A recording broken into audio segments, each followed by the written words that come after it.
Speaking of the size of the federal government, how important do you think the 10th Amendment is, and how would you implement it? How would your implementation of it be different from the current administration? Well, I would never enforce the laws that are unconstitutional. It's the state's responsibility on certain medical procedures and medical choices. I would allow the states to determine that. The state law should prevail, not the federal government. All right. Are the DEA raids on medical marijuana clinics important to continue, or should we stop those? No, we should stop those because they're unconstitutional in the state.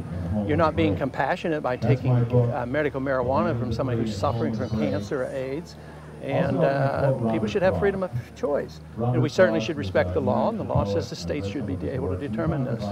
Speaking of the war on drugs, do you see the comparison between alcohol prohibition and the war on our current war on drugs? It's exactly the same. Prohibition doesn't work. Prohibition causes crime. And we treat alcoholism now as a medical problem, and I, as a physician, think we should treat a drug addiction as a medical problem, not as a crime. But when people commit violence, whether they're under the influence of drugs, prescription drugs, illegal drugs, or alcohol, they should be punished severely. And people should know about it. But we shouldn't be putting people in prison for life with no chance of getting out of prison and never had committed a violent crime. At the same time, we hear of cases where murderers and rapists get out after 5 or 10 years or never even go to prison.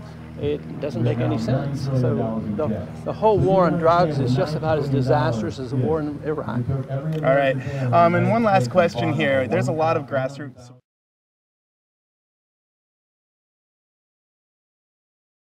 Romney and John McCain both recently told me we need another Just Say No program as the solution to our drug problem. What do you think about that? Well, you know, there's a lot of abuse of drugs. A lot of illegal drugs are abused and a lot of prescription drugs are abused. And I think doctors should say no in prescribing too much medication. And if somebody's abusing drugs or alcohol, cigarettes, they themselves should have a just say no for their own personal life.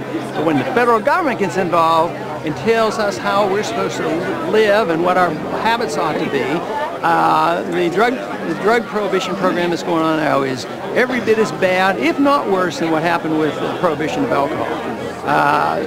Drug problems should be seen more as a medical problem. I, as a physician, if somebody comes in and they're on addiction and they're not ready to get off, and I give them medications to sort of tide things over, I go to prison.